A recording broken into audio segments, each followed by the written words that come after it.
This podcast is for informational purposes only and should not be considered legal, medical, or mental health advice. We speak from our personal experiences and opinions. The views expressed are solely those of the individual speaker and are not intended to malign any group, club, organization, or business. Hey, folks, welcome back to Confronting the Line. Today, I am joined by someone who's quickly becoming a good friend, Kellie Rhea. And Kellie connected with me through our mutual association with the Seek Safely organization. Kellie was sort of in the beginning phases of really recognizing the group that she'd been a part of, the guru that she'd been following, the teacher. It was probably more harmful than helpful. So here at Confronting the Line, we're out to come to that line and look at the self-help industry, the personal professional development, and start to really look at, yes, we know there's a lot of helpful things and ideas out there. What's been a major surprise to me, as y'all know, because I say it all the time, is that those helpful things can also be used to cause harm. And I think our world is showing up bigger and bigger, louder and louder, more and more. Why it's really important that we learn how to confront the line, how to understand the difference and parse out the helpful from the harmful. So I'm excited today for y'all to meet. Having Kellie tell us her story because that's how we learn a lot is through each other's stories. And just a little heads up. Kellie's former leader, so to speak, leader teacher, has been very threatening to her if she speaks up and threatening various suits and this and that. So we're actually not going to be naming him today because we're not going to do anything that's going to put Kellie at risk. So you'll have to deduce who it is. But that's not even the interesting part anyway. The interesting part is where these patterns and practices have become pervasive.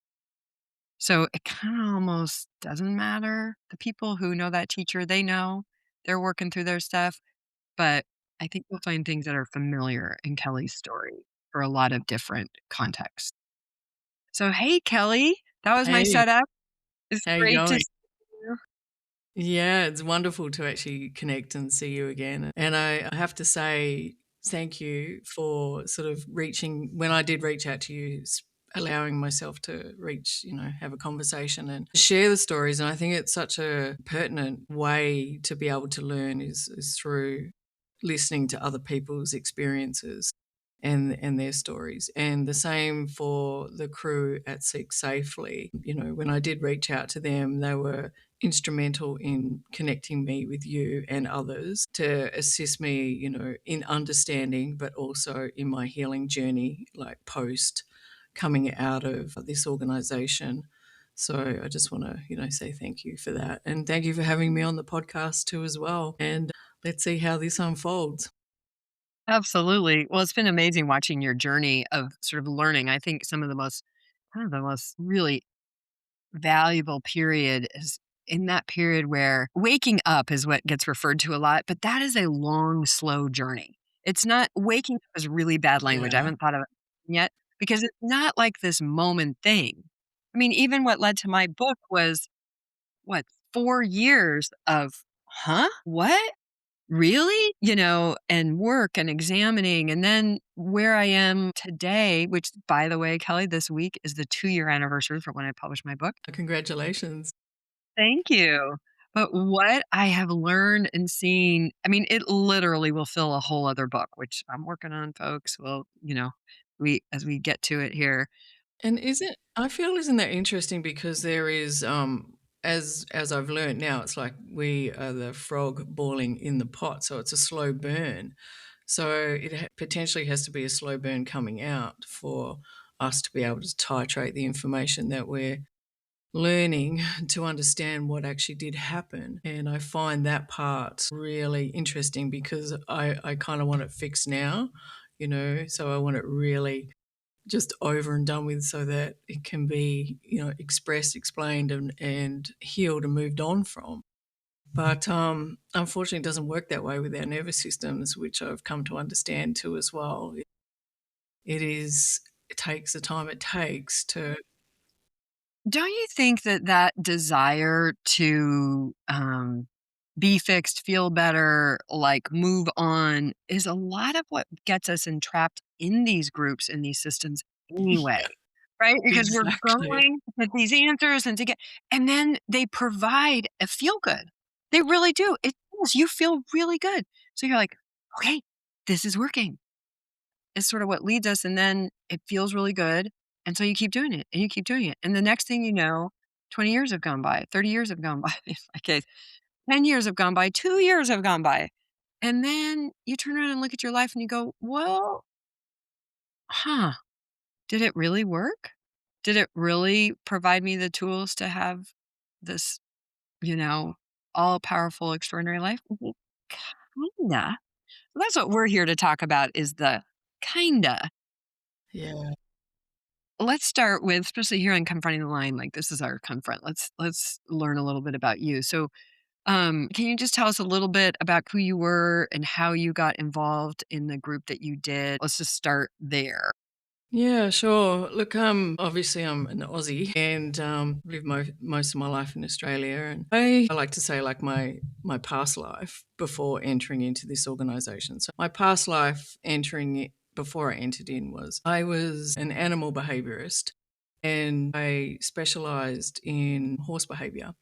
So I had quite a large operation where we actually had like a training rehabilitation operation for horses and horsemanship. And I also, in my past life, I started out as a vet nurse. So I when I actually started to build the thing that I loved the most, which was around the horses, and so I competed a lot. I trained a lot. I built it into like quite a big organization with multiple different sections to it. So we had a training facility, we had a rehabilitation facility, we had a teaching facility where we had students come from all over the world and come and learn the different aspects relative to horses. And then I had a general practice veterinary clinic as well as an advanced equine reproduction centre. And you can see that I started to think, well, how can I afford to pay for all these horses that I love so much? So I looked at all the different aspects in business that I could contribute to that so it could pay for itself. So I also was in business with a stock feed manufacturing organisation too as well. Like we manufactured stock feed for the cattle industry and the horse industry and the sheep industry. I was, so I was quite entrepreneurial with bringing things together like that. So we had a ranch and 160 acres and 95 horses. So it was quite a large operation and quite a few staff like to manage that. So I'm also too, like my husband, who has since passed away, we did that together, and it was like our dream. It was the fortitude of everything that we operated by. And so the key construct behind this for me was really going deep into understanding, why animals did the things that they did. So I spent a lot of time actually researching animal behavior. And then it came to a point where I realized a lot of the horses' behavior was actually constitutional to the humans that they were associated with. So I thought, well, I'm going to have to understand humans and human behavior to be able to really help the horses. And it was around about the same time that I started looking into different aspects of psychology and neuroscience and things associated to human behavior. And I was looking and seeking for something to be able to bolster that so that I could give the greatest opportunity to the business that I wanted to really create. But also at that time, like my husband and I were having marriage issues. And this is kind of what led me into also seeking, because that was also I constituted that as a human behavioral issue, like why do humans do Sure. the thing? Why do people do the things that they do? Yeah, so I had this great curiosity, like to really learn and understand and like go deep into all different aspects that were interrelated to not only humans, but also how they interrelate with each other, but interrelate with animals. Well, if you hadn't gotten caught up in the group that you did, you definitely would have been prime, ideal landmark candidate because that's what we were always looking for people who had pretty, successful working lives, and they just wanted to make that little bit of improvement, which honestly if I'm fair, that was kind of their way of dealing with, that their programs are not meant to be a substitute for mental health, et cetera, et cetera. Now, when someone has a target to make or somebody, gets really indoctrinated and convinced, they'll tend to blur that line quite a bit. But anyway, as I'm listening to you, I'm like, oh my gosh, if you'd been in my guest room 30 years ago, I would have been like salivating because you're exactly the kind of person. You've got successful, but you've just got normal human problems and you want to get more powerful. We would have said more freedom, power, and peace of mind with what you're dealing with. So weird that Pretty like phraseology pops out of me at like the weirdest times. When I try to think of it, I can't think of it, but then it'll like come up. yeah. So so how did you get introduced to the group? Tell us, and I know you've got to be careful about what you Yeah. can say to Well, the group. it was really interesting, and if you think about it, like, I thought at the time, "Oh my god, like, the universe was sending me a message." Come to realize that probably not. So, as I mentioned, my husband and I were having issues, relationship issues, and as you do, try and me being a seeker of wanting to understand more, so I took myself off to a bookstore and you go to the self-help section, and so, I'm pulling the books out, and a book fell on the floor, and so I picked this book up and, I read it, and half of it kinda spoke to me, and I was like, "Oh my god," it must be a sign, like, it fell on the floor, so I bought 2, and so I took those books home, one for me and one for him, and, really sort of resonated with me in a way. It spoke to me because it gave opportunity to be able to reconcile the relationship in things that were actually happening. So, and then remarkably, like, I'd never heard of this person before. Um, Remarkably, that week, I think it was about the same week that The Secret came out, and he is on The Secret. And so a girlfriend of mine actually had no consciousness to what was actually happening. She sent me an email saying, like, "This guy's in town, like, he was on The Secret, maybe you'd like to go." And I was like, "Oh my god, there's another sign," right? So, like, but that was an upsell event and that was sold out, so I couldn't get into it, and me being me, I was like, "Well, okay, it's meant to be. I'll just keep doing what I can to be able to see this person." And then I realized that he had a private one-day event for the specialized practitioners that, in one area that he works in for a day thing. So I enrolled in that, took a girlfriend, and basically, like, that was it. And inside of that event, like, it spoke to me more because it was mind body related, and it was also constituted towards, like, business. So there was a lot of talk about business and how to, increase your revenue and things, which really did speak to me with that being a business person. Plus, the mind body thing has always interested me too, as well. So that was my first real introduction to that. And a Mm, lot of the things that I was hearing were interesting, ignited my curiosity, and kind of pulled me in. But of course, he had the upsell thing to his next, let's say, 2-day event. So signed on for that, and that was like a month later or something, and took my girlfriend and took my husband, and away we went again. Like, that was the beginning of it. And I must admit, the sun's actually just coming up here, so it might be like rays over me at the minute. So love rays over here.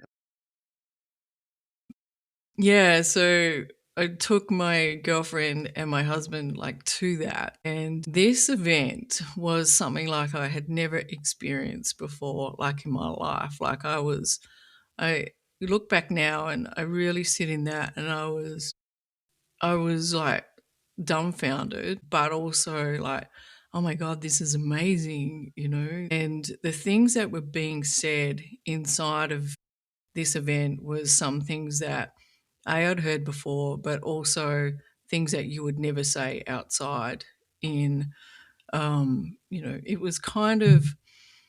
it gave you permission to actually to speak the things that are very rarely spoken in public. Mm, One of the can you give biggest me an things. example? Yeah, yeah, sure. Like, one of the things I remember sitting behind this family, and because it was actually marketed as, like a breakthrough to all the things that you're being challenged with, and nothing was left untouched. So you're able to go to, multiple different things of sexual predation, rape, molestation, all of those particular things. They were all out on the table with every detailed component being expressed. And so it was like, oh my God, like this is, first of all, I was like, this is fucked up. And then, but oh my God, this is really, there was something both pulling me in. But I was listening to him question this family about, an occurrence that had happened inside of their family dynamic. And it, like I say, it was expressive. Like he was going right to the point of the actions that were actually happening, and having them pulled out. And there was 300 people in the room. Mm. And while this was happening, there was a psychologist at the back of the room that stood up and challenged him and said, "You can't say those things. You can't do those things." And he turned around to her and said, "Sit the fuck down. I will deal with your incest in a minute." Whoa. Yeah. So that was like shocking, but it was also like, oh my God, what does this mean? He dealt with them, and then he dealt with her, and like their teaching was that 1 in 4 people in the room have been incested at some point in their life. And then he really tore down like the therapeutic components of, therapists just keep you stuck in your story for 30 years and take your money off you. I can get this done in, 20 minutes like you've just seen. And I've just done this with her too as well. So that was, to me, was like, oh my God. So, that was fascinating. Well, it's interesting. I'm gonna do an outtake on this for my Beyond the Line channel, but charisma, it's a kind of charisma. Mhm. You know, I mean, like, I'm actually seeing places where people relate to cruelty as strength, relate to charisma as character. No, but it feels really brave in the moment. Like you're saying, it's like interesting how you're putting that, like he was saying the things out loud that you just don't say out loud. So in the moment of that happening, it occurs like this kind of boldness, this strength, this charisma. It's really only later down the road that you can start to see the true impacts and harms of that kind of behavior. Like that's what I found for myself because we have a similar thing when people do the forum. They will often confront like and share very intimate and big things, and it doesn't always go bad. I mean, for some people, that's a big awakening. To me, what's missing in these groups is they don't stay in their lane. So even if they open up a space where that kind of stuff can get said, then you want to connect people with the actual services and help that can help true healing. I always say this is like if they just stayed in their lane, I think they would even be more successful as a business. But it's like they try to go out of that. But this just sounds like an egomaniac that thinks he's got the answer for everybody. I mean, that's what I hear when I hear that kind of Yeah. behavior. Well, I've come to know that now, like to that truest Yeah. degree of everything that But you've I could just said. see how in the moment it would occur like, "Whoa, something really different is going on here, something special." And just curious, how many years ago was this? Well, this was my first introduction. So this was like I was in there for 18 years. So I've been out for a little while now. So 2 years, I don't know, So, 2005, like, late 2006. 90s? Yeah, Early whenever The Secret came out, like it was around that time, like yeah. 2005, 2006 or something. Um, yeah, so there was a lot of hype, like, involved in it.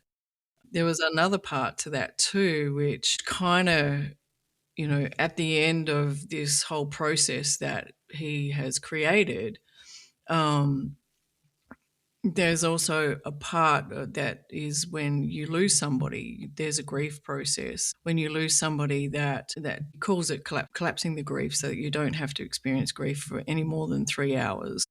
And no human on this planet should actually experience grief for any more than 3 hours because that's what animals do. And there's a whole lot of other things associated to that, but I was taught that when you're in your limbic system and you're experiencing what he called like lower-minded emotions or expressions, that meant that you're a lower-minded mass thinker. And that he had this methodology that would be able to take you to like a higher-minded objective thinking, which showed you as a master of your own destiny, as opposed to being a victim of your history. So at this first event was in this grief process, like there was a woman who had lost her son and she was still really grieving and goes through this process within an hour or so. Like she has complete gratitude for him dying. And then there's a surrogate actually chosen from the audience to come up and represent that person or her son. And, this to me was like, what the fuck am I looking at? And I still remember it distinctly. What the fuck am I looking at, And then it was taught to us that this is the mystical experience that happens when you get to a pure state of gratitude, love and gratitude and unconditional love for all things that can actually occur for you, happen to you. And, this is what's happening. So this surrogate person gets up on stage and then they do this, it's almost like a closing. We used to call it closing. And it's like they drop into this space and he becomes the son and they have this conversation like he's come down from heaven and has inhabited the body and it is speaking from that place and saying all the things that she wants to hear, relative to that. So it gives us some kind of closure. So that to me was like, I didn't understand it. It was like, what the fuck am I in? But hang on a minute, I'm really curious to this. And I look back now and I can see that that's what grabbed me, the bait that's inside of it. But really the biggest thing that sort of hooked me in looking at that is that the word unconditional love, that you could love and appreciate anybody for anything that they've done to you or not done to you. And by using this particular methodology, you had the ability to be able to collapse those things into a state of love and gratitude. So again, like I look back now with my Which understandings. conveniently always lets the predator off the hook. That's the part Yes, people don't recognize. Yes, yes. of course we deserve love, we deserve forgiveness, we deserve Mhm, all those things, right? mhm. Yeah, However, if you do that and there's no accountability ever for the predatory or abusive behaviors or even recognition of the sort of facts of life. People die, it just leaves us very lopsided in society, but it very conveniently allows the predators to flourish, which is why it seems that so many of these guys that teach this bullshit are predators. We keep finding out and we keep sort of being surprised, but their very teachings actually support or excusing it or whatever. And to me, like that's the biggest, we have to be able to hold both those realities. Like, yes, of course that mom deserves to feel love and whatnot. And it well, doesn't I happen in an hour thing. Like we just now know that and that just doesn't and she'll feel good for a period of time, 7 to 10 days. The studies that have been done show in those kinds of peak experiences, maybe 30 days. But then it goes away and you're right back where you began. yeah. You're like right back and the grief is right there waiting for you. Absolutely. And, I can attest to that too as well. Like from my experiences after that, like I was hooked and curious, right, for a period of time. And so invested the money into, the next program and the next program and the next program and then became a facilitator in this methodology. And the biggest thing, there was still, I look back right up until about 2009 and there was still a part of me that was still questioning, but I was hooked. But I was still had that part of me that was still questioning. My external, social, circle was also questioning me at that stage, and You just having it was like, "What the fuck are you talking about?" Like, "Sure you're not in a cult?" But I was still questioning myself then, and then I took a trip to Africa, and, I took a trip to Africa and I got held up at gunpoint and, like I was hijacked and had a gun held at my head and, so I was in a state of after that, like shock and everything that happens. with it. And I had put it on Facebook, and one of the other facilitators then was like, you need to go to, this organization. They have offices in South Africa as well, and have that collapse so that you don't store it in your system, etc. And so the South African police had given us, the traditional psychologists to come out to help us directly after that. And I did that too. But then I also went to this organization, and the head, let's just say, she's the next in charge underneath. She took me through this process, and like something did happen. Like, I'm not going to lie, like something did happen. And so in that from there, I was like, no, this shit works, right? This shit works. But within 3 There's days, a I comment earlier I just wanna point because 'cause you're telling it so well, and we're gonna, record a little kinda deeper dive and deconstruction on for Beyond the Line, but so we can go deeper in it there, but it's your moment of commitment comes with a peak emotional experience. yeah, That, folks, is yeah, not an act. no, So, I'll just kinda leave that there, but I wanna just point at it. It's like you have this peak emotional experience, and then all be gosh darn, something becomes true about yeah, you, about the organization, about the methodology, and that the 2 are really tied together. uh-huh, And that's something as I'm learning more and more, I'm just completing a year-long neuroscience, advanced neuroscience and coaching certification. Learn so much about the neuroscience. We've just learned so much about neuroscience. Finishing Lisa Feldman Barrett's great book, How Emotions Are Made, and like really understanding the research about what's going on there. This stuff both makes sense, but also points out how false it is because it's this a peak experience that we exact then to a truth. exactly, and this is a point that I really understand too now is that this is the missing components that's left out of the teachings, is the actual crux, like the real depth of what's happening inside of our brain, inside of our nervous system. And we were also taught that emotions are lies and feelings are illusions, or feelings are lies and emotions are illusions. So they're only half truths. So the construct of this methodology is that everything has its opposite, and when once reconciled, it actually comes to a place of love. So it was stolen from Hermetic principles, and then I have to say, like taken out of context in multiple different ways in my perception.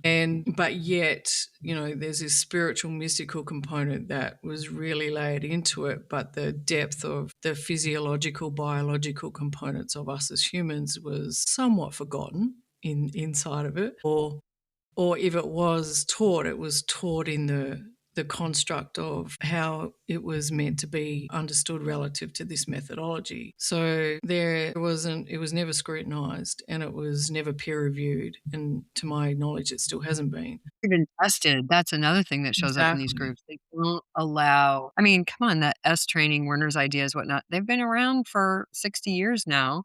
Hmm. But they haven't allowed them to actually be tested or taught and really examined. And in fact, most criticism or most stories of harm have been suppressed. I mean, I've been utterly floored by the amount of lawsuits I've now found or been made aware of, and various people calling me and I'm just like, what? One, two, okay, fine. But when we start hitting 20, 30, 40, it's like, and it's the same stuff over and over. It's like, okay, maybe there's something that needs to be questioned here. But it's interesting to me how much they don't question. Groups like this just don't question their own. It's never something wrong with the methodology. There's never something wrong with the idea. It's the people and their application of the idea, which always leaves the people at fault. Never leaves the organization, the leader, or even the idea as faulty. Exactly. Exactly. Yeah, it's And really scary. that was really prevalent throughout, like, this system and organization. And as I actually progressed up through the ranks, like, I became, like, pretty close in proximity to the leader and traveled the world facilitating this stuff. And one of the I just call it one of the most common things that we would say to anybody that would question was, "You just haven't done the work. You need to go back and do the work." It was always like a reverse attribution back to that, and there was no accountability or responsibility to really, really sort of listening.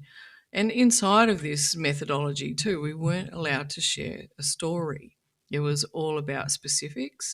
And so the context was actually, removed until one point in it where I only had to share specifics in context, but it never had to be relevant to, like a prior story or your feelings or your emotions, etc. in it. So it was broken down into, like a real subset of parts, or we used to use the word traits, and how you express those. And so therefore the context was actually removed and you weren't allowed to share a story. So it's been really quite difficult for me to be able to share my story because of that indoctrination. Yeah, so coming on these podcasts and sharing it there's still, I call it the cult self inside of me that is holding that back, and I'm working on that every day, like with the specialist therapist that I'm working with, and understanding that is a super ego interject that is actually still controlling and running. And yeah, Right. so for me to share the story after being in there for 18 years and not being able to share stories and speak from that perspective is something that You wanna know a I'm enjoying now. Like, I feel like I'm human again. I can actually feel and funny one in the landmark world, we have this fantastic, healing group learning sessions with Rachel Bernstein, and, they've just been oh my god, I've learned so much. You guys, if there's anybody out there and you, like, think you've been impacted by one of these groups, please consider jumping on and joining the Healthy Healing Group. We have it on a sliding scale, open to anybody. But anyway, one of the things is, being on time. So in Landmark, big thing to be on time, and I was talking to my girlfriend who I've done most of my, deconstructing with before I wrote my book, since I wrote my book, like that. One time we were sharing stories about being, headed to a doctor, and she's like, "I'm headed to this doctor, and I realize I'm gonna be 2 minutes late, so I'm calling the receptionist to let her know that I'm gonna be 2 minutes late," and da da da, and they, like, totally laugh at me. They're like and I was rolling because I, of course, had done that same thing multiple times, right? Like, just and the world just sort of interacts with you like, "Okay, thank you," like, that's how where you start to figure out that some of these behaviors and some of these belief sets are kinda weird, and they're taught as better. Like, wouldn't you rather be somebody that honors your time and other people's time and da da da? It's, like, taught in a sort of self-righteous way. But it turns you into this kind of weird trained monkey. But the feelings are real, like the anxiety, like almost panic attack level feelings at the idea of being 2 minutes late to a doctor's appointment. Like, yeah. that's healthy, folks. It's not healthy. That's not high performance. That is an overactivated nervous system that's actually creating havoc in your system. I mean, I have an autoimmune condition that's directly tied to, extreme stress. Yeah. Yeah. So, yeah. Okay, so now tell us what happened. So you're there, you're a facilitator, you're teaching, you're deeply involved. What's happened to your other business? Has that gone by the wayside? Well, yes, moving forward a few years, it took me a little bit to there was a part in the middle that, because inside this organization, because he covers every area of life, right? So everything is covered, everything. And there was business modules or teachings within inside of that we nested in this methodology, etc. And there was a period of time there, and this is a part where I'm unsure that I'm really trying to navigate still, is where my business actually grew like instrumentally, like quite a lot, and we were hitting targets and doing all sorts of things that I thought was great, and I attribute it to oh my god, this is working, this kind of thing. And but that instrumentally pulled me in deeper, and I in love the what Sarah Edmondson always says. Like, if these groups were not built around some universal truths and value, they wouldn't survive. So, of mm, course, there's value. Of yeah. course, there's, ancient wisdom and psychological wisdom and all that. The problem is how we parse it out and twist it around, and then how they use, how it gets used. Yeah, so that's the critical point. I think if we go back to, I was having relationship issues with my husband, and using this methodology, we were able to, pull things together. But deep down inside, it wasn't really truly who I was. It was Mm. it was the morality of a relationship was actually removed, and so there was permission given for things that most people wouldn't have inside their relationships, like polyamory. So there was permission given for that to actually occur. But the true sense of myself was actually, I was doing the method every time. I had jealousy because we weren't allowed to feel emotions and things like this, and or feelings, or so I just keep doing the work, doing the work, doing the work, doing the work. And it's also sold to us that, no matter what you do, or no matter what you've done or have not done, you're worthy of love. So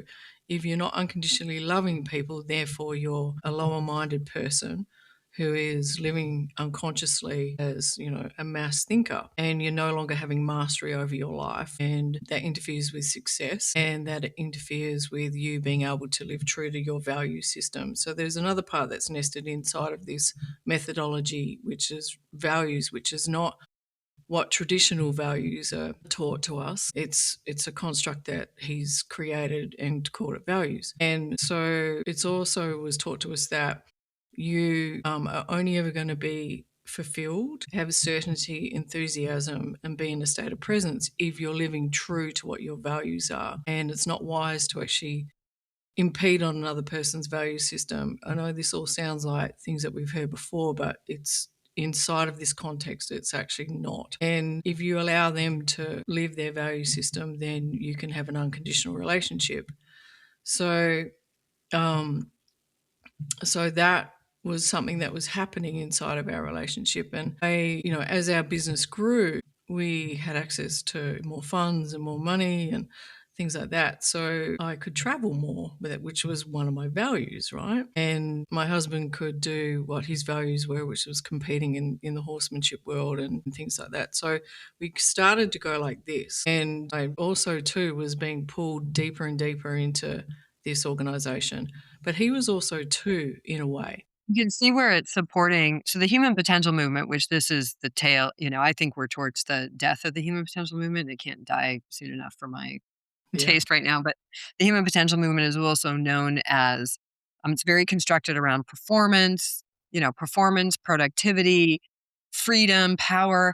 But here's the thing that's hidden in it: hyper individualism. It is Yeah. known as Yeah. the me Yeah. movement, and you can really hear it in there, right? Like, so by everybody has their own values, and you can honor that, irrespective of how it's impacting you, is literally against the nature of a social species. Like a social species, we're Yeah. interconnected, we're impacting each other, Yeah. but also it's giving this permission structure for people to do whatever the hell they want.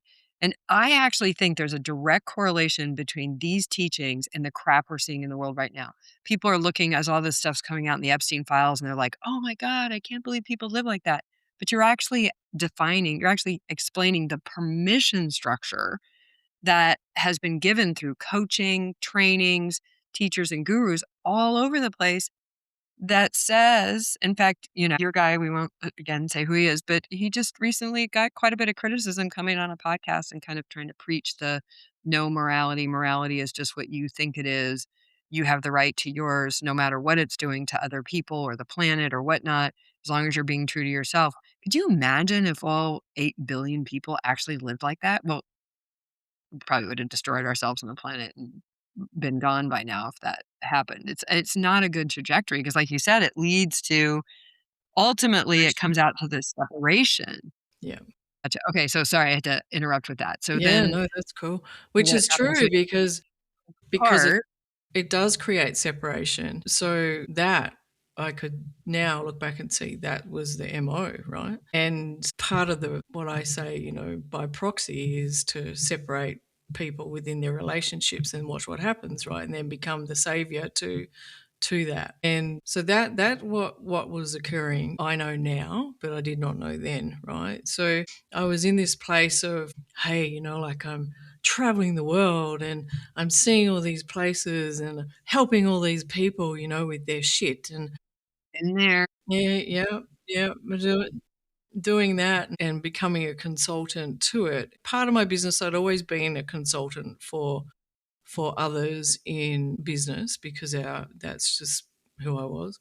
And also a teacher too as well, because that was also nested inside of our businesses. And so like I saw this as an opportunity. So that was also leveraged, and to be able to reach a global market and reach many people, which was also sold to me, like to be of service. This word kept coming up. If you're going to be of service, it is to be of service to the global humanity, to be able to bring unconditional love and gratitude to them and assist them with the things that they're having trouble with. So anyway, that sort of continued, and in this stage too, like my husband was also involved in doing this stuff. Like he went to the events too as well. Sometimes we went together, sometimes we went apart. He did his thing relative to it, but it was definitely I call it the doctrine now, the doctrine that had taken over like our thinking and our belief system. And we started to communicate like that was our languaging, like to each other, to our staff. And then That's I when you've start, reached full indoctrination. I'm having a Facebook thing back and forth with somebody right now who just literally does not realize she's fully indoctrinated and just completely speaking the Mhm, language of she's talking yeah, to the rest of it. We just don't understand. I'm like, no, uh-huh, no, we do understand. We've just stepped out of that and can now see it as a kind of confinement, not freedom. yeah. And, but that's one of the things, folks, if you find yourself like you're speaking the language, the cliches a lot, you've lost agency. I promise. Because if you stop speaking that language, I just challenged somebody the other day to actually not use the word responsibility for 30 days. Because their whole life was just like completely they're responsible for everything, responsible for the war, responsible for hunger on the planet, responsible for their partner's mental health, responsible for, until they're so burdened, they're paralyzed and sinking into mental health issues. It's like, let's just take that responsibility thing out for a month and see what happens. Well, that's an interesting concept too, because in this methodology, it was all about reflection, the laws of reflection and transparency, and cause and effect. So everything come back to you at being a cause, and so every effect that you experienced, you had actually caused. So therefore, you want to take responsibility and accountability for that and own it. That sounds wonderful, right? But realistically, it does remove the morality from many different things and reverse attributes, you as being a cause to everything. So therefore, no one can ever be accountable or responsible. So I did start to notice these particular things. And I realize now that the true sense of myself was just bubbling underneath, like, please don't suffocate me completely. And it pop out every now and again. And then I'd have these deep questions come in. And so there was two really, I call them existential moments that happened for me. Like this is coming into like the last year really of probably a little bit more longer than that, of being inside. Was one, my husband died. And I was sat in the question, I went through the methodology of the grief process and all this stuff that I was conditioned in. Um, then some little things started to pop out for me to actually, like maybe this could have been this or this could have been that, etc. So that was still it was rising, but it was just questions. And then it was a couple months after he had died, like I had some crazy things happen I had a hostile business takeover happen 3 days after he had died. And so there was all of this collapsing of everything that we had built that was eventually taken. And kept going back to this leader for advice. People steal shit from me, all sorts of stuff. And I kept going back, and he's like, just keep doing the work, keep doing the work. And why would you want to waste your energy on worrying about that stuff? Just, like, move forward, keep moving forward, which sounds wonderful. But from a human existential perspective, like our bodies are not actually designed for that. So I was Well, it struggling. also makes you complicit in your own victimization. It makes you then party of that role because there's no holding that person to account. There's no Well, push back. the People thing can is do any we weren't allowed to use the word victim because there are no victims. That was removed from our vocabulary. There another are no huge flag, folks. When you cannot say the word victim or, admit to being victimized in a situation or by a person, red flag, red flag, red flag. yeah, Like that's and the that was it, you know. predator in there somewhere who's conveniently being excused. The flying monkeys or the patrollers, I like to call them, you know, that are patrolling your language and patrolling your thoughts and patrolling your perceptions. Where, you know, if you said the word I felt, it was like jumped on, or if you had started to talk, I need to talk to somebody about this. You're just being a victim was something that was quite often thrown in my face.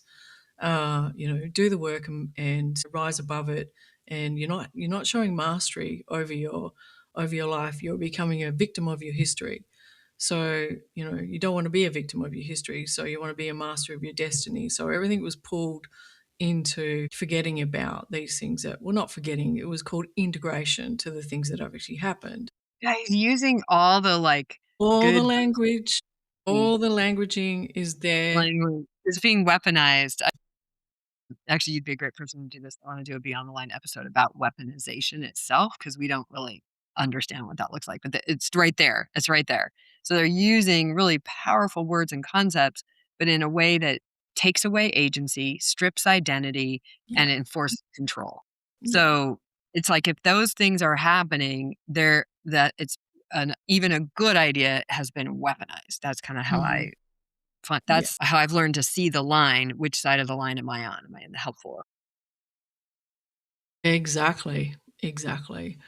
And So so you're yeah, so so what else? How else did you pick up and this was happening, and this questioning started to come up. And I'd also in my travels had become a consultant to a veteran facility in Ohio to assist them with PTSD and complex trauma. And there was some things that I was hearing in there. I was like, "What's that?" You know, because that all that shit's left out.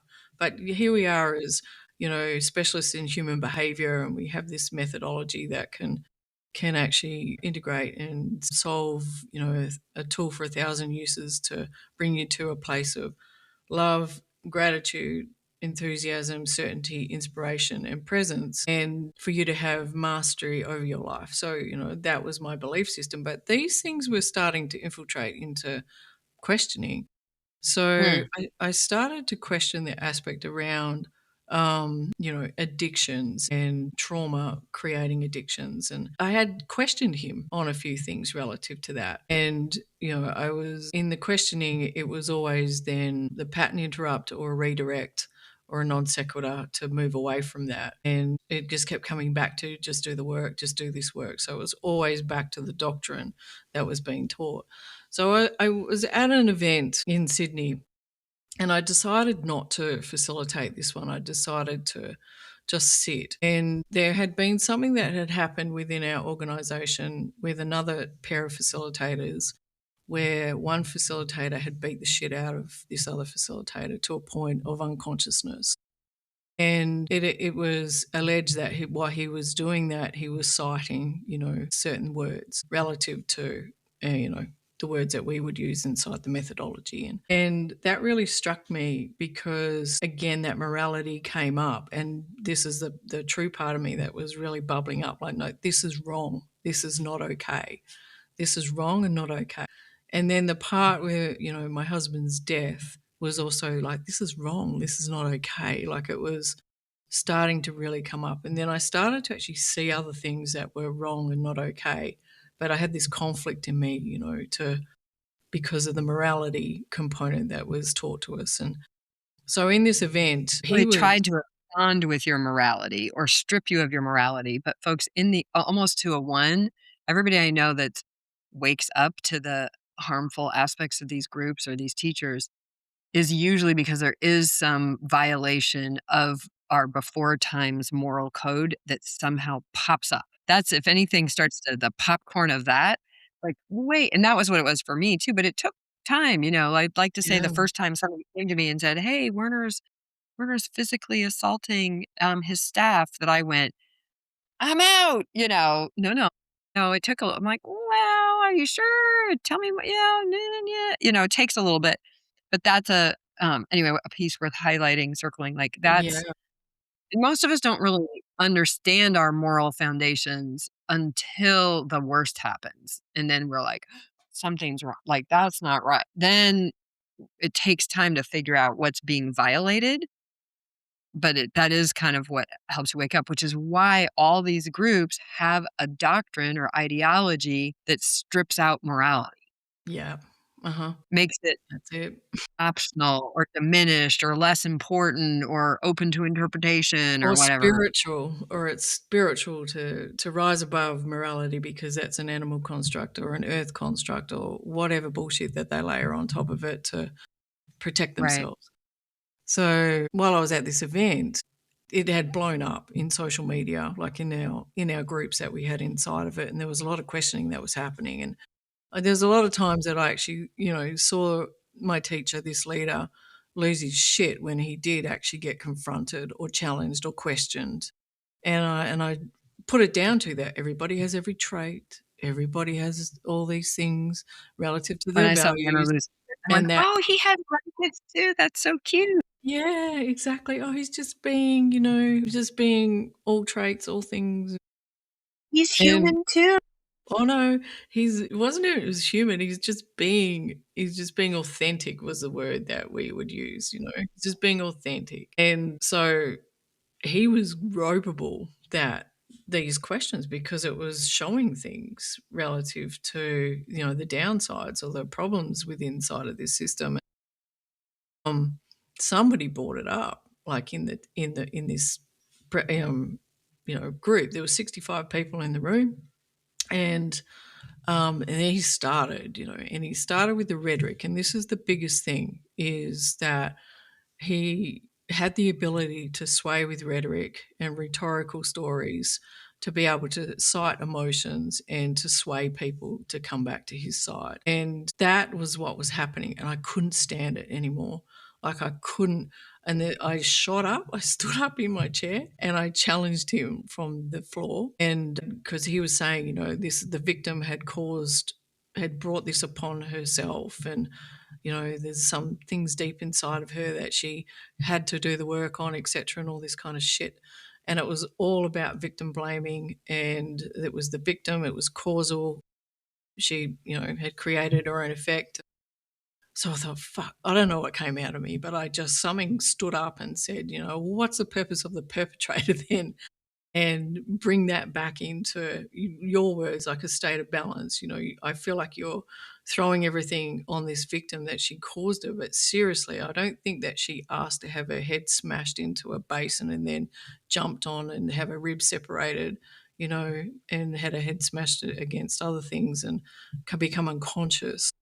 I don't think she actually caused that or asked for that, because that was another part. If something's happening for you, obviously you asked for it. There's something in you that you wanted to look This is at. my whole problem with the response. I'm on this train right now about the responsibility Yeah. myth. Yeah. It leads to the logic leads to the same place when you put Mhm. that 100 responsibility and you define it as cause in the matter, and you define Mhm. responsibility. Every group I've known has some version of this. Yeah. So cause and the matter of things you have no business nor have any dominion being cause in the matter of nor dominion over, right? So you just and it's so awful. Well, Okay, so then what happened? that was the biggest thing, and that incited, like, he raged in that moment. Um, and then his flying monkey supporters, like they stood up and they started attacking me in the room. There was this poor woman that was her first time next to us, and I just thought to myself, I'm really sorry that this is happening for you right now, but we were never allowed to use the word sorry. And I was like, what the fuck am I saying? I'm saying sorry. Like, this is so there was an awakening that was happening like within that. And then he calmed the room and we sat down and I thought, fuck this. I sat there and I was like, I can't be here anymore. I can't be here anymore. And the second part of the afternoon in that is where they do this methodology. And I thought, I'm just going to sit here. And I don't know what come over me, but I started doing like a research project, when I was in Africa, when I'd research like animals.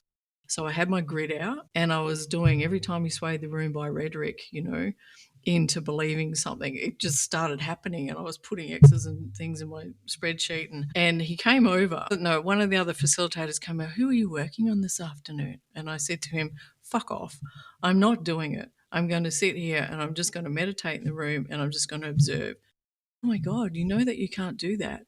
You must do the work. And if you've got a problem with him, maybe you should do the work on him." And I said to this facilitator, "Fuck off. I'm not going to do the work." And so off he toddled. And then the next one came over and she and I were actually quite close. And she said to me, "I heard you're not going to do the work." I said, "No, fuck off. I'm not going to do the work. I've had, this is bullshit." And it really started to wake up in me. Anyway, she's like, "Okay." And then I watched her 10 minutes later, go up and throw me under the bus to him, And so he comes over and he's like, "I heard you're not going to do the work."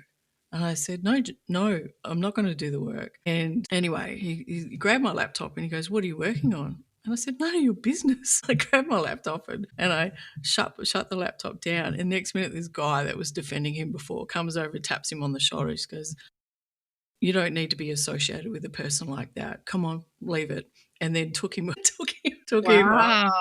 up. And I was like, this is fucked. This is really fucked. And so I'm sitting there, I'm fuming. I don't know what to do. All these things started to come to the surface. And so I'm sitting there and he comes back over again and he grabs my laptop and he opens it up and he's like trying to scroll through it. And he goes, "What are you working on?" And I said to him, "Well, tell me about transient hypofrontality." Because I don't know, just pulled that random word out of somewhere, that I had been researching. Right. And he goes, "You don't want to be looking up that stuff. That is not associated to what we're doing here." And in that moment, I thought, fuck off. So I shut my laptop and I started packing up my things. And I said, "I'm leaving." He got up and he walked away and I packed my stuff and I got up and I went to walk away. He come back and he goes, "Are you really leaving?" I said, "Yeah, I'm going. I am going." And so I left. And I left and I was in Sydney at the time and then it was on a Monday. Because you have to remember that I was in quite close proximity, he messaged me. He goes, "Are you still in Sydney?" I was like, "Yep." And he goes, "I'd like to meet with you." So, I said, "I'm not available," because he's always like, I can't fit you in until here. I said, "Well, I'm not available until this time," So, he adjusted his time frame. We met and then I got sucked right back in. He fucking I was got gonna say me. that's why you don't meet with them, Yeah, folks. That yeah, you don't yeah. meet. Yeah, I yelled at him for an hour and then he got me. I can't remember the point, but something happened. And he used the death of my husband. He used the stress that I was experienced through the collapse of the businesses, etc., and all of that kind of stuff, to bring me back Yeah. in again. You had all the collateral, that was Yeah, the pretty mentality much. next thing collateral. But these groups have collateral too because you've Mhm. Yep. shared all of your traumas and dramas with them. Exactly, and that's it, in the time frame that we there, I'd had more than 30 private consultations with him, and at $3,000 US an hour, you add that up, and also too, over the period of time of that 18 years being inside of the organisation, and all of the courses that you pay for and go through and do inside of specifically, the real crux of the courses that is the basis of his methodology is where you actually expose yourself, in collateral, where you're demonstrating the things that you have had done to you or you perceive that you've done to others. So there is so much that he garnishes information from you to be able to leverage and exploit. And I realize that now. I had no idea then. And so that was the beginning of me asking questions and leaving, but still being drawn back in because it was a community for me. It had become my community. My Right. other business community had diminished somewhat because that was still operational to a degree, but it was starting to actually diminish. And then once my husband passed away, there was a lot of other things that happened too. We don't have time to talk about it on today, but that was more drew me to, well, that was my support system. That was my community. That was my life. So there was a conflict within me of that, of, you know, how can I question when I can't question? How can I leave when I really can't leave? So there was this, fuck square moments or fuck square living of not Yeah. being able to leave, but I can't question. I'm getting all these internal questions, and I'm doing this other research that started to come up and look at different things. And one by one, like I'd question the facilitators that I was close to, like in depth, and one by one they cut me off. One by one. Then we had this thing inside of the organization called the cloak of invisibility. If you questioned or you didn't conform, they placed this cloak on you. And it would Shun then, you. yeah. So one by one, that started to happen one by one. And I remember one day that I was sitting in my bedroom, like just bawling my eyes out, not like asking myself, like, what the fuck is wrong with me? And I couldn't contain like the human emotion, and I couldn't contain the grief and the feelings that had been like repressed over those 18 years. And, like I was so confused, like so confused with what was happening. So that really, and I had nothing else that I could do. I reached out to him with an email because I was suicidal, and I had got to that point of that's where I'd come to. And again, he had this thing. If you did that, you jump on a Zoom call with him, and it gave you some sense of, I don't know, or whatever. But I look back now and I can see that he was just drawing me in again and again and again. And so Well, or keeping you close, right? Because now you're somebody who could become a critic. You're somebody who could yeah, questions are not those kind of questions are, no, question you can question outside things, but you can't question internal things. A hmm, huge flag. yeah, And or when questions are turned back on you. hmm, But yeah, so, like, keeping you close, I know Landmark, since my book came out, they've had a few campaigns of suddenly people who haven't heard from Landmark, colleagues or whatnot for years and years and years are suddenly hearing from, "I just wanna check in and see how you're doing," and whatnot, but it always then comes with, it's using the relationships to try to control and, mitigate any damage or mitigate any sort of feelings. Because in the Landmark world, mostly people, I mean, you're talking about the kind of damage that happens at that program leader and staff level, which is really where most of the harm begins to occur, and, in any of these organizations, and, people, like, they'll wake up and then go away. I'm gonna go away, and now, yes, you are safe, but that's step 1 of recovery and healing. Getting yeah, yourself to a safe safe environment. But yeah, and they'll try to keep you close to keep you from investigating, from deconstructing, from thinking, from, yeah, moving away from their favorite are people who just go away and go do something else. And if yep. you follow those people, as I have many, you'll find them probably in an MLM, an abusive relationship. Another That's a call. big difference. They'll just move into, maybe they don't do group cults, group destructive cults, but now they'll do a relationship, cult of one, it's known, Yeah. and when I'm using cult here, I'm using it in the term of it's a group that is ultimately harmful or destructive to your self-interest. Yeah, exactly. Or, high control environment where you're subjugating again in some form. So, that's that all of these things were starting to really pop out in for me. And with social media these days, there was things that were showing up, and I became curious to things, and I started to read different aspects of trauma. And, the work that I'd done with the veterans really started to bubble up, and the things that I'd heard and seen there was, so I started to explore like down that avenue. And I wanted to, really try and understand, a lot of things that were happening for me.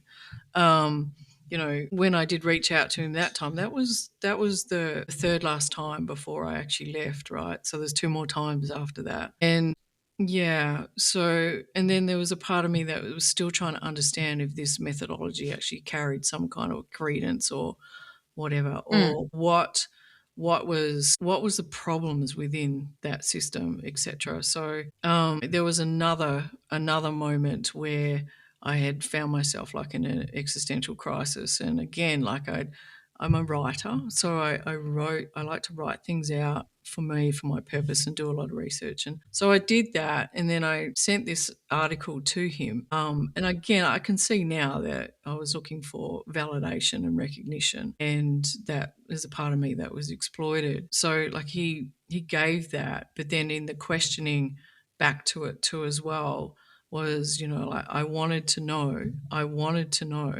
uh, how I had caused my husband's death, because that was thrown in my face like so many times when he had died, from facilitators through, other students that were in there, that you must have wanted him dead, that you had caused it, and the losses of my businesses, the collapse of everything that had happened. I know this is a short context of that, but Sure. I wanted to know so that I could heal that part. So in this, I'd sent that to him, and it was quite thin, like I'm feeling existential again, that I want to understand the causal effects of this, and I was still running the doctrine. And so again, we jump on another Zoom, and again, he kind of pulls me in, and the words that I use is that, well, I'm going to stop playing small now, and I'm going to step into my greatness, and you know. And literally, like a month after that, I had a full nervous system breakdown and a full nervous system, what? The body knows. The body Yeah, knows. yeah, Like, the yeah, mind can fool for us, period, but eventually the body will win and the body will take absolutely, you. If you absolutely, won't take you out, the body will take you out. exactly. So that was terrifying for me, like to be inside of that, and the options for me were death, like suicide in that. And I have some beautiful friends that had come to one event, and he said to me, like that guy's a charlatan, et cetera, et cetera. I reached out to them at that point. They'd been family friends for a while, and they were intermittent in the relationship. He just said to me, "I've been waiting for you to see this," and then they helped me into a direction and got me with like a trauma specialist, recovery therapist here in Australia. And that was like for 6 months that I did a lot of work and trauma recovery, and really started to understand the parts that were exploited in me. And it was then, it was about 6 months after that, like, I had enough fortitude within me, like, a lot of anger had surfaced, and so I sent him an email, and I'd listed all of the things that I'd done, the money that I'd spent, and, um, asked him to actually supply me with a reason why. I'm such a, long-time student that did the work every day, that did all this stuff, blah, blah, blah, blah. Why was I in this position? You know, Yeah. what are the contraindications to your work? What are the contraindications of this method? Why am I somebody that's just had an existential crisis, that has lost everything, has a dead husband, and, no longer has access to family because they all cut me off relative to this as well, and have lost everything that means everything to me. So I felt I'd lost my identity. And of course, like, he wanted to get on a call, and I had Right. enough fortitude in me, like enough anger to be able to get on that call with him. But I could see this time, Anne, like the bullshit, the swaying by rhetoric, the parts where he was trying to lead me, exploit me, govern me, override me, Right. yeah, and gaslight me, and all of those particular things. And so I challenged him all the way through this call, and it got really, really heated, really heated. And there was one point at the end, he was telling me that I was the reason it happened to me, because I wasn't meeting people's needs. I didn't meet my husband's needs. I didn't meet business needs. I didn't meet, friends' needs. I didn't meet family's needs. So everything was reverse attributed onto me. And so I just, at the last point, like, I said to him, well, what about you meeting my needs? And he pushed back in his chair like this, And he was like, he used to do this thing, like, you know, this dominance thing. And he'd say, well, I'm not here to meet your needs. And in that moment, I just hung up on him and I was done. Like, I was done, like completely done. And Wow. that started the unraveling of, you know, really going deeper into understanding what had happened, you know, to me, and the exploiting that had happened to me throughout those 18 years. I love that you're saying that happened to me because that's another thing, like, I hear a lot. So Landmark has this whole thing around choice, right? So I hear from Landmark graduates particularly because that's most of my circle, I mean, most of people you don't spend 30 years in a lexicon, and that's pretty much most of your acquaintances and so on. But it's like, I chose it." I'm saying, if you think you chose everything, you do not understand human behavior, you do not understand manipulation, you do not understand undue influence, you don't understand coercion, you don't if you're somebody who thinks you're choosing everything all of the time, you're probably one of the more asleep people in the sense that you're not aware of all those ways in which we're influenced and moved about and manipulated, which makes you very susceptible. For people who are able to inhabit that space, I was for 30 some years. And sometimes I even miss it, being able to kind of like live in that fantasy. But then once I started to learn about the harms and the hurts, which I did not personally experience, I did not have those impacts directly. I have others. My daughter is total casualty of my time as a leader. Lots of impacts for sure. Being now 57 going on 58 with not trying to find some way to make a living and with dealing with the constant threat of if I do anything similar to what I did there, then they'll attack me. Yeah, So it's just like, what? It's when you get out and you look back that you start to realize the harms. You can't see it from inside because you're indoctrinated. You're using the logic loops or illogic loops, we should call them. So, wow, Kelly, exactly. well, that's a pretty incredible story. And so how long has it been now since you've been out, so to speak? And by out, we mean, folks, there's two outs. There's physically out, so not physically participating, engaged on calls and things like that. And then there's mentally out, which takes a lot longer, but there is a moment where you're awaredly dismantling the mental holds. And, I've spent enough time with Kelly to know she's definitely deep into that phase. Yeah. But in terms of time, how long now have you So been out? physically been out, like it's coming up to, it'll be 3 years in April. So, but from a mental perspective, I'm still working on that every day, you know, and I'm working with specialist therapists that understand, you know, the super ego interjects that are still running and or the cult self that is still running and like the bounded choice components that are still running. And it does take me a little bit of a moment to stop and then step into my body and then ask a question internally, who's that? You know, and that part is probably the most difficult to actually work through. But I am grateful that I have found, you know, like people like yourself and the people like Rachel Bernstein, like Dan Shaw, like Glenn Doyle, that are out there that are actually speaking to this because they understand that in depth as well. It's not something that everyday therapists really do get. And so, you know, like if anyone's listening, I would recommend that you do your research before entering into any kind of relationship with a therapist because we don't want it to be the same thing that's just happened as well. Right. Yeah, because you can end up the same. They're all using psychological, tools Mm, and trim tech.